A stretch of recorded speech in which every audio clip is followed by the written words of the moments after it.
here, members of the 450. Director Wary from our care team is also here, so I wanted to make mention of that. We're happy to take questions after the press conference is over if you'd like us to, and Deputy Chief Webb will be here as well. So Wednesday night into Thursday night was an extremely challenging time here in the city of Charleston, to say the least.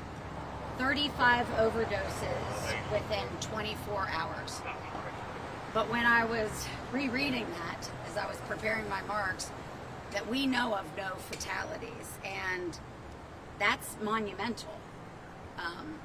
And while we wish we never had to deal with this, ever, or have this situation happen, I will say it is because of planning and coordination of many departments. But in 2019, we did something. When I became mayor, we started the Coordinated Addiction Response Effort. First letter of that is coordinated. Our care team, we call them the care team. Most folks in town know what the care team is. With the care team, the unbelievable response by the Charleston Fire Department and our EMS teams, unbelievable. And along with the Charleston Police Department. And I also have to give a shout out to our hospitals and our community organizations that we work hand in glove with. That's why we had no fatalities. It's because of that coordination, and most important, the communication. Number one for us is always to save a life. Always. And we will continue to do that. The fire department and the care team, they saved lives that night. They did. Rapid response. And it was absolutely unbelievable. I know, listen, I'm a mayor, but I'm a mom first. And so the calls and texts that we sent out immediately when we heard was thank you. Thank you for saving so many lives. But while our teams were saving lives, our other teams in the Charleston Police Department and others were gathering and sharing information to make sure that we understood what was happening, where it was happening, and who was responsible for these overdoses. As I've said countless times before, but it is worth repeating, especially today, if you need help, we'll help you. I promise you, we will help you.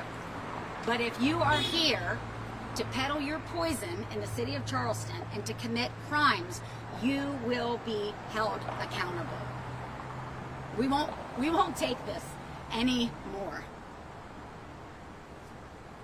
Deputy Chief Webb and Deputy Chief Hazlett, I'll ask to come to the podium to give you an update on our latest efforts. Thank you. Thank you, Mayor Goodwin. Thank the member of the Charleston Fire Department, and I want to thank the CARES office too. Without the cooperation of all these units together, we wouldn't have been as successful over the last couple of days as we have been. On Wednesday evening, through the coordination of the mayor, just discussed, the Charleston Police Department was made aware of a severe spike in overdoses. It was brought to our attention that once naloxone was administered, it had a different effect. Normally, we administer naloxone, someone comes right out of it, they sign a refusal. This wasn't happening in this case. Based on these findings, we immediately began a collaborative effort with the Metro Drug Enforcement Network team. I'm going to call it from MDENT from here on out. That's why everyone calls it MDENT, because it's such a mouthful. And some Charleston investigative units. We worked together to identify the source of this potent batch of drugs and to apprehend all the parties responsible for selling those drugs. But the ultimate goal was to hold the individual responsible that accounted for these 30 to 35 overdoses. After an intense investigation, detectives were able to locate the suspect involved in the sale of these narcotics and make an arrest. Yesterday, Anton Michael Jeffries, 31 years of age, from Akron, Ohio, was arrested and charged with possession with the intent to deliver fentanyl and is currently in the custody of South Central Regional Jail.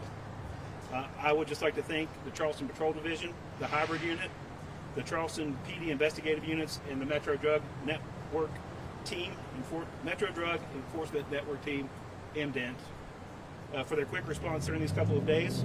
We're going to continue to investigate this matter. We know for a fact, based on our investigative efforts, that Mr. Jeffries was the one that was selling this particular narcotic. So we're going to do everything we can from this point on through more investigation to make sure that this particular drug is off the streets, and we're going to bring to justice anybody who's peddling it. Thank you. Thank you. Thank you, Deputy Chief Webb. I'll add one exclamation point on something that I said just to make sure everybody has a clear understanding.